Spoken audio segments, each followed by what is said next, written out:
welcome back to the Citizen channel. We're back to the sad player ratings, aren't we? Where I'll be honest with you, I'm puzzled. I did this straight after the game. Looked at people's views overnight, tried to get a bit of sleep. I did all right. I got 5 or 6 hours. That's not bad for me. But yeah, it's hard doing player ratings for games like this because just generally. We're playing. I thought PSG were very good, very good. I don't think they'll win the Champions League, but certainly, as expected, they are a good side, and City at the moment are not a good side. We've done okay with five games unbeaten. We didn't make it 6, but we've got problems. And when you score a game like this and rate the players, they've all got to accept responsibility for. Let's face it, what was a we were lucky to be in it at half time still, very bit close, but they were winning on points. And then by the second half, after our 2-goal papering over the cracks looked great, we were shocking all over the pitch, and that just comes from the team, but the tactics and the top down. But we'll do a player ratings because that's what it's here for. I'll do a story of the game, but probably a bit more in depth, although there's a lot going on in that game. It could go on for a long time, the story of the game, but we'll try and be succinct by the time I do that. But this is player ratings with Simon Bajkowski, the Manchester Evening News. I'll give you my thoughts as well, my 2 pennyworth. As I said, I've slept on it. It's not made me any nicer, any kinder, but we'll go anyway. 6 supposedly is an okay game. We'll start with Ederson. Simon Bajkowski said, made some solid saves early on to repel PSG, but it felt like everything went through him in the second half. Yeah, it's given him a 5. I just thought he had a horrible second half. I thought, looking at his body language in the last game at Ipswich, I thought he was back, but I have serious doubts now that he's back. But then again, it was just a general team malaise. I thought the second half, everyone looked a little bit out of it. I say, we're up to 2-0, fine, but there's a long way to go. And as soon as we scored that goal, everyone, his distribution went to pot. He made a cracking save late on, but generally... Yeah, like Simon said, everything seemed to go through him. He never stopped anything. You couldn't say, yes, it was deliberately. It was definitely his fault. But, yeah, not very good. Simon gave him a 5. I did give him a 5. I've knocked it down this much as I came on here. I knocked it down to 4.5. And I'm going to stick with that. I probably could have gone down to 4. I was disappointed with Ederson. And, of course, we'll see what happens at weekend. On that basis, what I saw, Ortega will be back and Ederson will take a strop and be on his way. Nunez, Simon said, an imposing run helped make the second goal, although he struggled to make the right decisions in large chunks of the game. Simon's given him a 4. I mean, it's this experiment. I said a game ago, this experiment at fullback wasn't particularly working. It didn't particularly work against average, poor teams. Was it going to work against a half-decent team? Probably not, and it didn't. It still isn't working. I give him a 4 as well. Akanji, brilliant for the first goal. It was superb. That was 1 goal, of course, that could have led us on to glory, but it didn't. So Simon said, brilliant for the first goal, taking a risk and outwitting his man. Some doubts at the back continue to lurk. Well, the trouble is, we're used to players doing the odd bit of brilliance up front. I mean, even Guardiola's a defender, but we don't expect it from Akanji, but well done. But that was it. For me, that saved him from probably a lower score. I don't think generally defensively he was that good yesterday. Certainly once Diaz went off, he was just part of the general, we can't do much. Simple as that. Sam's given him a 6. I've just given him a 5. I might be a bit harsh there. I think I did initially give him a 6 last night and altered that before I came on here. Diaz, we have no idea. Apparently he felt poorly, apparently, guys, so it might not be an injury, but it might have flu or something. City without Diaz last night were always going to struggle if he hadn't started. But he'd looked good clearing PSG attacks, said Simon, starting moves for City. His absence in the second half was to be down to injury. Well, it was illness, apparently. Felt unwell. He was our best player for the first 45 minutes. Helped the other guys as well, defensively, as he always does. But once he went off at half time, I was... I wasn't cock-a-hoop. I was happy when I went 2-0 up, but I still didn't have any confidence. But I mean, Simon gave him a 7. On the basis of the rest of them, I'd have to give him a 7 as well for his 45 minutes. Gvardiol, Simon said, an important block off the line, but has to take some responsibility for the defence conceding 3. Yes, again, excellent. Stopped it. It could have been a goal. He didn't know much. He was reacting very quickly. Nice clearance. But overall, I don't think he contributed or did that much. He was okay, but again, as a defender, we don't defend, and whether that's the coaching aspects of it, that's the attack not getting back to help midfield not getting back to help the defence. It doesn't matter. He's a defender. So Simon's given him a 5. I give him a 5 as well. Kovacic, another one that I've blown smoke up his arse for a while, haven't I? But I might be changing that again now. Simon said too often it felt like he was one touch away from disaster, and some loose play near his own box cost City an equaliser. I've sang his praises. I thought it was general, even in the first half when we weren't as bad. He just against a decent team, and I don't think PSG. They had an okay midfield, but we just looked out of it. Our midfield just wasn't, it's in the second half it was non-existent, and I thought it was awful last night. And if he's going to be like that against half-decent teams, yes, playing in a pretty average, poor City team at the moment, it'll be better in a better City team. Of course, he would, like all of them would, but he's not. On last night's evidence, I was very unhappy with that. He's okay against average.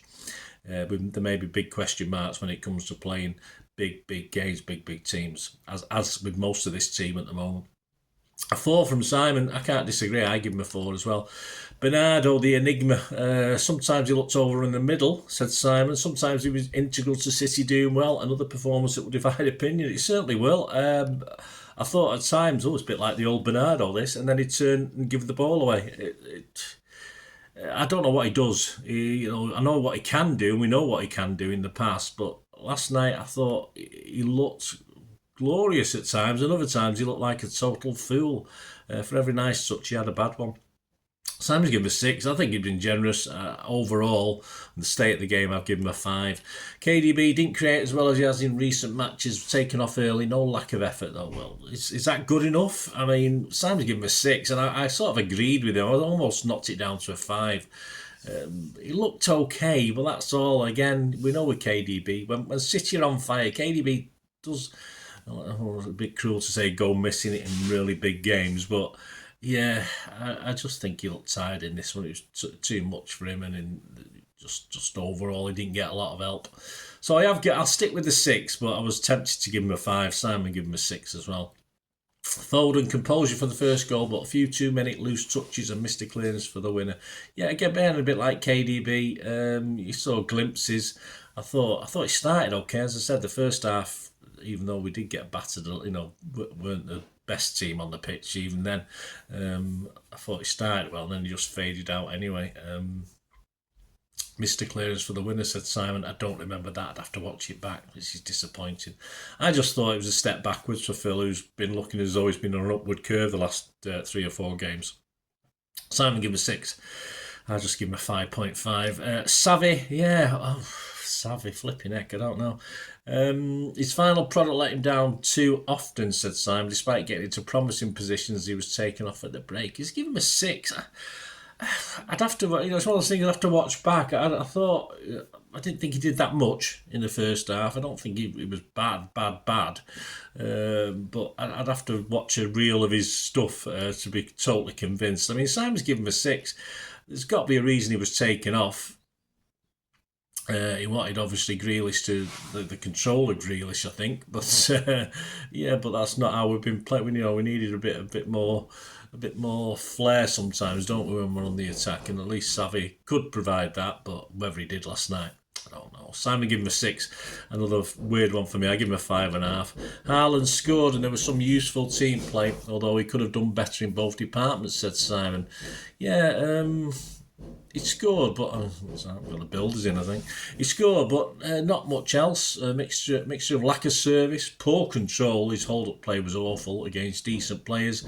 It probably is. He looks better against weaker teams with his hold-up play, where he can bustle players. But at this level, he didn't get any chances. Not great for me. I mean, Simon's given him a 6. He scored a goal, which he's meant to do, but I've still knocked him down. I've given him a 5 overall. Although, as I said, it's probably not his fault, but it is what it is. Substitutes Lewis for Diaz on 46. Simon said he struggled badly at left back, unable to stop PSG men flying past him. No surprise, obviously. Was it Dembele they brought on? Lewis against Dembele. Yeah, this is City at the moment, isn't it? It says it all. again, got pushed off the ball a couple of times, bought a couple of fouls, which is fair enough, but Simon gave him a 4. I mean, he was only on for an half, wasn't he? I give him a 5. I was probably generous, but his fall from grace, and so I just thought Pep rubbed his nose in it, sticking him on last night in that position with that defence against that attack. And I think it's a microcosm of watching City. It was a bit painful watching him at times, in fairness, the poor lad.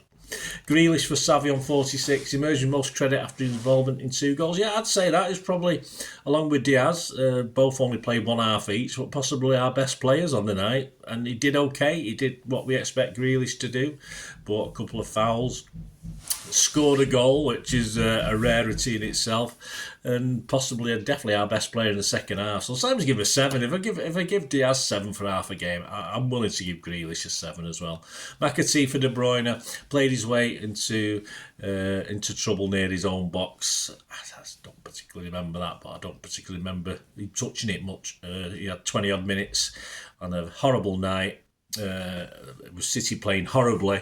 Again, another one probably thrown under the bus, and Pep will be saying, that's why I'm selling him. But what do you expect him to do? But that's how it is. Simon gave him a 5. He wasn't on long enough for me, so I didn't give him a score. Gundo for Kovacic. Again, the team could not regain control when he came on, said Simon. Well, did we think that we would? This isn't the old Gundo, is it? This isn't the Gundo we send on to shore up to the midfield and protect the defence, etc., and create something around the box. This is the new version of Gundo. Simon gave him a 5. I don't rate him anyway, but just bang average for me, and a bang average substitution by Pep. Although he didn't have a lot of option, did he? But there you go. Probably throw one of the young lads on. Does it make any difference? If you're going to get beat, get beat. Stones for Nunes on 78. Yeah, piss wet through night. Slippy, horrible. I tell you what, let's stick Stones on who's not been fit and not played for God knows how long. And last time we played, he lasted 10 minutes. Why? I have no idea. Was he going to save us? I didn't think so. In 78 minutes, he wasn't going to do anything special. And we conceded seconds after he came on. I'm not blaming Stones, but Simon's given him a 6. I mean, I'm not going to score him, of course, but he's probably injured again now. After that 12 minutes plus injury time, so pointless substitution for me. I'm not going to rate Pep, but I don't think he'd rate very well last night. But I would also not rate the set piece coach, because basics of football, surely when you're struggling, one thing you do is start looking at certain things you can tighten up on, and set pieces is one of them, of course. Not just attacking set pieces, but defensively. And we're fucking awful from set pieces, so what do we do? If we're not great all over the pitch, at least work on the set pieces and get people change something. Whoever's in charge of set pieces needs fucking sacking, basically. Horrible. Terrible. There you go, guys. Anyway, shame. I'm not going to give it any man of the matches. I'll probably give Diaz and Grealish joint man of the match, but it's no point last night. Out tomorrow. I'm recording this on what day are we? I forget what day it is now. I'm recording this on Thursday. Story of the game will be out Friday, and of course the Pepsi 11 will be out Thursday or Friday for the Chelsea game. Whether we'll start these new players, I have no idea, so it's just stabbing the dark with that one. So please check out my Pepsi 11 for the visit of Chelsea. That'll be interesting for Saturday night, and also my story of the game. But let us know your comments, guys. I wish I could be more positive. Try to put a half decent spin on reasons why, but there you go. Let me know your thoughts, your scores, your man of the match, etc. It'd be great to hear from you. And if you want to get in contact and find out all my various socials, and please, if you're interested in supporting the channel for the new year, that'd be wonderful. You get to see all my vlogs, all the history stuff nice and early before they go out on general release. Please, just for that information on how you can do that and help me out, stay tuned, stay watching and listening. You enjoyed the feature, and if you can support me through the subscription, if you can subscribe, guys, that'd be wonderful if you've not already done so. We do actually have memberships at the moment, just 99p a month, so you get access to all my City stuff, including all the history vlogs, dozens and dozens not been published yet that you get immediate access to, and every time I do a edit and do a vlog, you get immediate access to it as well. So you can have a copy of scripts as well if you want any hard copy of the sort of things I do on matches and teams and managers and players, etc. So If you can join the membership, that'd be wonderful. We do have sponsors at the moment. P6505 are our current sponsors. They have a little eBay shop, so if you check in the comments section, there's a link there to the shop. They sell movie posters from the 90s and 2000s. They sell DVDs, some classic Hollywood movies, some classic foreign language ones. And if you do see anything you fancy on there, if you do place an order, just mention me, just say Bernard sent you, and you automatically get 10% reduction in the cost of your order. So fill your boots, guys, and my thanks to P6505. And yeah, if you want to support the channel just by watching the ads, that helps. Watch the ads, let them play through while you just have to check your phone or something, let it play out. And of course, if you follow any of the links, that always works as well. If you follow a link to one of the ads and you fancy something, I've done it myself. I've followed a link and actually purchase something from another organisation, but it can happen. It can happen. Not all ads are stuff you're not interested in. And of course, if you can give us a like, guys, that's be absolutely fantastic. All likes are much appreciated. Anyway, thanks for watching. Until the next time, of course, I only ever ask one thing, don't I? Please, I ask you all to stay safe, especially you Blues. Until the next time, come on, City. Bye for now.